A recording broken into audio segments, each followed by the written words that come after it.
So I got my front wheels chocked. I don't know if you could tell, but I got a pretty good slope in my concrete slab here. So I put the chocks in the front wheels and I put it in drive and pushed on the chocks a little bit just to make sure that they were good and set and that I wouldn't have to worry about there being any movement. I wonder if the bus did that. So they're pretty well set there. Not gonna worry about that moving. I mean, I even gave it a little bit of throttle too, just to double check. So we're set. So I got a hydraulic jack and some jack stands I bought just for working on this. And we're gonna see if I can get that jack underneath the pumpkin down there. It might be too tall, but we're gonna give it a shot. Okay, here's my jack. It uses an Allen wrench for the up and down valve. And it's rated at 35 tons. Considering that it's more than the whole bus weighs. It's got 3 different positions that you can put your handle. 1, 2, 3. This one's all beat to hell. A friend of mine gave me this thing. So we're gonna see if this thing still works. I haven't used this jack. I've pretty much never used this jack. And I've had it for about 40 years. Well, maybe 30, 35. So it's a rubber seal down there. Is this thing screwed? No, it's just a pivot. Feels like a ball bearing. And there's no spring in it, so you gotta manually push it back. All right, so let's see if this will fit under there. I really should buy a jack, a smaller one than this, but I got this one, so we're gonna go with it. All right, it fits under there. So the very top of this has got this little recess, and I think that'll clear my little drain plug that's down here. Let me see that, because I don't want to jack it up by the drain plug, right? So let me go by feel on this. Let's see if it seems like it's sitting on the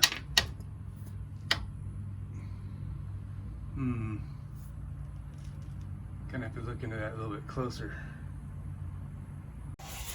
All right, man. Hey, we're in there. So I went and got a longer piece of metal here, just a few inches longer, made a world of difference. I could have done it with a short one, but I was working too hard. And I was gonna put the jack stands under the axle, but they fit too darn perfect right there. So I'm gonna leave them there. And the jack is still under there nice and tight also. So we're gonna just leave that how it is. And now we're gonna go in the bus and run it and see if I can detect that vibration again.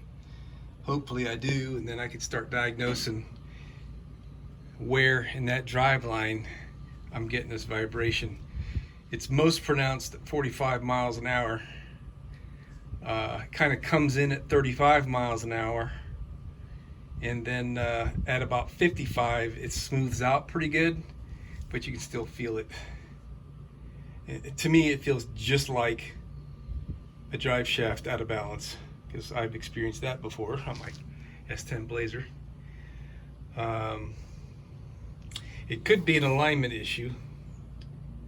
The U-joints have to be aligned angular wise from one to the next. So yeah, maybe I'll draw it on a piece of paper.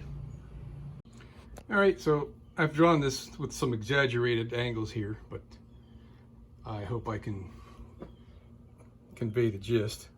So if this is the back of the transmission, this would represent a universal joint, a drive shaft, a universal joint, a drive shaft, universal joint, and a drive shaft.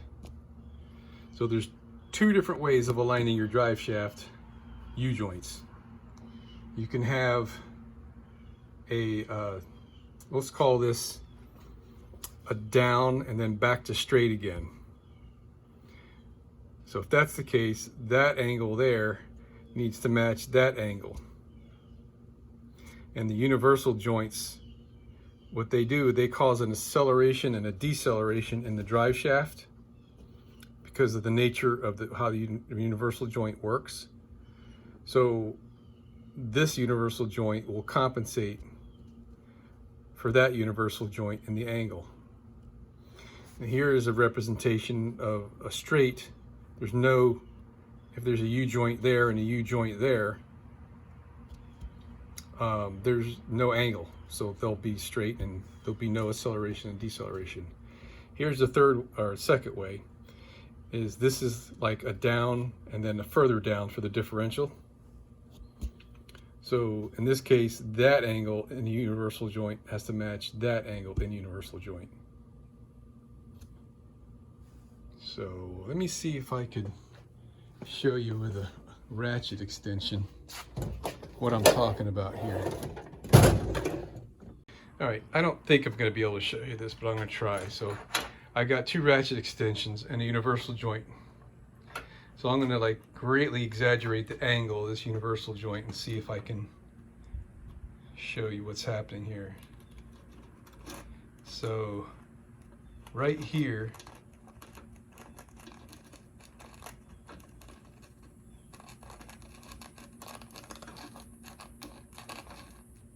let me do a little bit more. All right, the extension that I'm turning in my hand, I'm hardly turning it at all. And it's causing a lot more deflection, a lot more rotation in this piece. And when I come over here, I can get a lot of movement in this one and very little movement in that one. So we're greatly exaggerated here, but that shows you what happens. So the way universal joints are phased, I'll show you this in a second. Let me get back under the bus. All right, so here we are under the bus. So my differential is right there, and I just turned the drive shaft. So on this piece of drive shaft, the half of the universal that's attached to this drive shaft is facing down. When we come over to this end of the same drive shaft, okay, this half of that universal joint is facing down, and that's properly phased. Now, it's possible to get this out of phase because there's a spline in here, and this slips off of that. This is like a shaft with like linear grooves in it, right? And it needs this because that thing moves up and down, and it twists this way a little bit with torque when you step on the gas and the brakes, and it changes the length of this drive shaft. So this has got to have a slip yoke. All right, so it's possible to get this drive shaft out of phase, and it happens frequently when you get your vehicle towed and they pull out your drive shaft. Often whoever puts it back in goofs, and they'll put these in either completely out of whack or 90 degrees out of phase. So now let's take a look at this one here. This drive shaft, universal, is horizontal, this half of it, right? So look at the other end down there. You can see it's horizontal as well. Then the one in front of it, it's vertical. There's the cap, and all the way down there by the tranny. I really can't see it in the camera here, but I know that drive shaft the front drive shaft and this here middle drive shaft. If I can fix my zoom again, I can't. There we go. This middle drive shaft, the ends are welded on. Okay. Well, they're not welded on. There's a slip yoke, if you will, a yoke on it anyway. That in order to replace the bearing that's inside here, you can take this nut off and remove this yoke and replace that bearing. And there'll be a spline on that as well. So it could possibly be made where there's like one fat spline and you can only put these on one way. But I seriously doubt that that's the case. So what I'm going to do when I get up in the bus, I'm going to run this thing and verify I can still feel the vibration when it's up on jack stands. And then I'm going to have the little woman get in the vehicle and run it at the optimum RPM. And I'm going to feel around.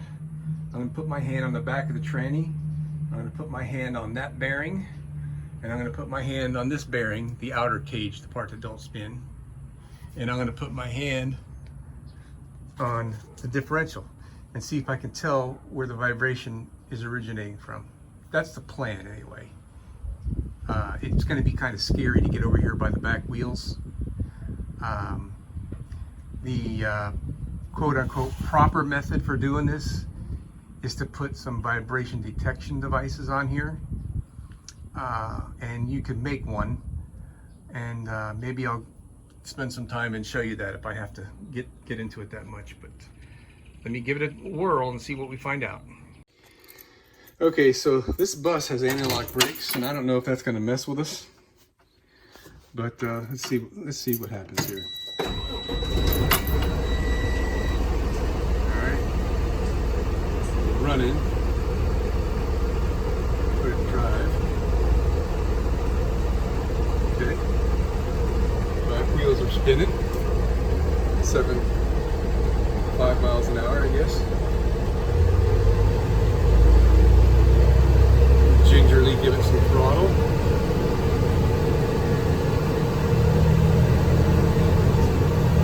Shifted gears. Shifted gears. Shifted gears. Alright, there's the vibration. Now, it's a high-speed vibration. I don't know if you can hear it, but it's the same kind of a sound like if you got the window open and it's like messing with your ears from the buffeting of the air. I feel a little bit of a shake from the wheels spinning. It's very mild though. The shake is a slow speed vibration. Alright, the tractor ABS light just came on.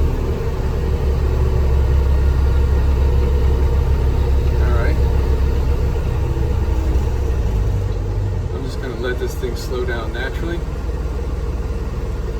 and shut her off. Let me go get the little woman and see if I can figure out where that vibration's coming from down there now. Alright, I'm gonna come back here first.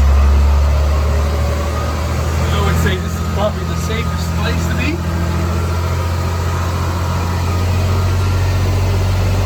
Run this up to 45 miles an hour.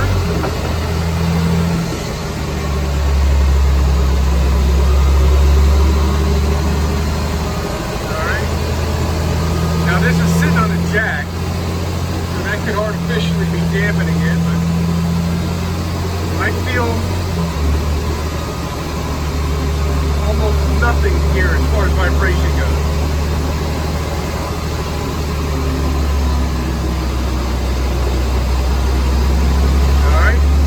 Now, I'm not going to video this because I want to give my full attention to what I'm doing.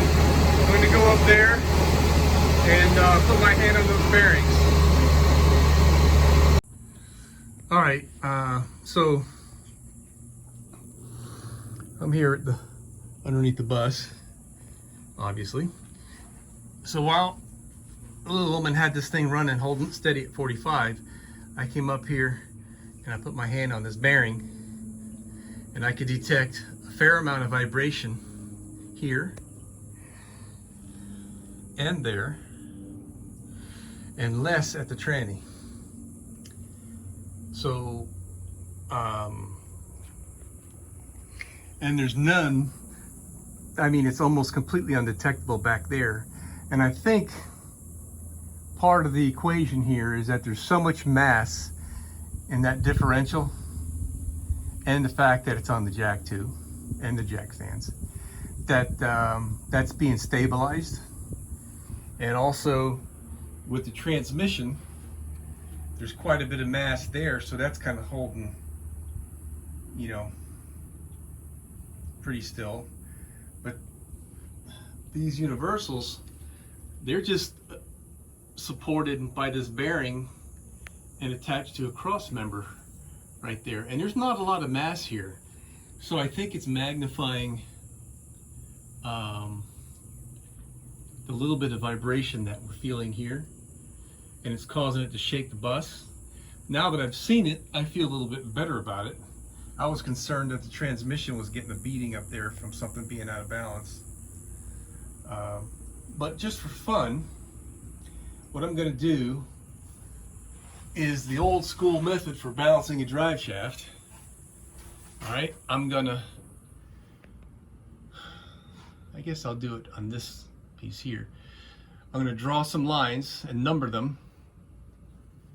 I'm going to take a radiator hose clamp and put it on here with, maybe I'll put a washer underneath it, but where the worm gear part of the clamp is a heavy spot, right? And we're going to put it on, you know, position 1, position 2, position 3, position 4, and each time give it a test and see if the vibration increases or decreases, or if it makes no change at all. That means I need to increase the weight that I have underneath there, like a washer or a nut or something, whatever. And ideally, what you want to do is have a weight that's a little bit too heavy, so you can really tell what's happening when you move it from position to position.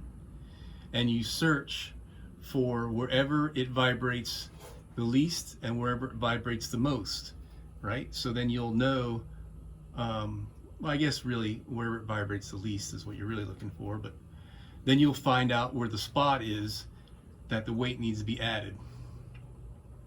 And then once you figure that out, then you adjust how much weight from the hose clamp all by itself, or one washer or 2 washers or whatever you're using. And you can balance this drive shaft just perfect. That's how I did my S10 Blazer back in the old days, 1980, I don't know, whatever it was. But so we're going to do that. And hopefully I'll be successful and smooth this thing out. Okay, so I put my numbers on there, and in the place that they show up the most. There's 4. There's 1. I should probably make that 1 a little bit bigger. 2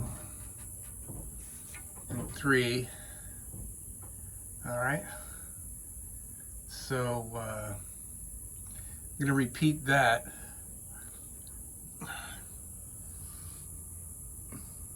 Two more times. Then we'll be ready to do this again, but it's starting to get a little late and dark here. Probably won't do this tonight. Maybe we'll just get it ready for tomorrow. Okay, I'm just about out of battery here. I'll just show you what I did. So you see the hose clamp there with the washer. First I tried it with just the hose clamp, and that was a mistake. It didn't even make any difference. So we did 4 different or 5 different tries at this location, and we're on position number 1, and it seemed to be the best. I did the same thing right there. I forget what position it is. That's even a bigger washer.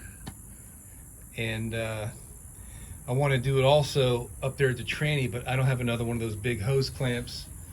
I guess I could use 2 smaller hose clamps and a bigger weight. But it's getting kind of late and the mosquitoes are out. I'm crawling around in the dirt up there. It's just not kind of fun. So we're gonna call it quits for tonight. Hakuna Matata. It's Sunday, August 9th, and we're balancing the drive shaft old school. So this is the best that we've been able to get performance. 3 washers and the weight of the clamp on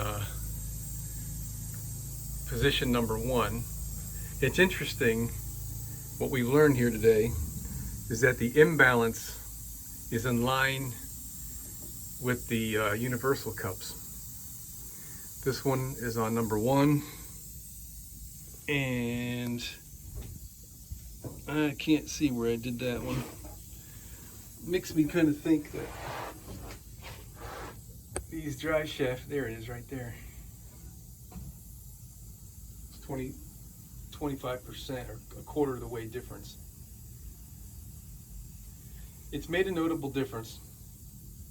I still don't have more hose clamps to do the one by the transmission and to play around with the one by the rear axle. It's slightly better.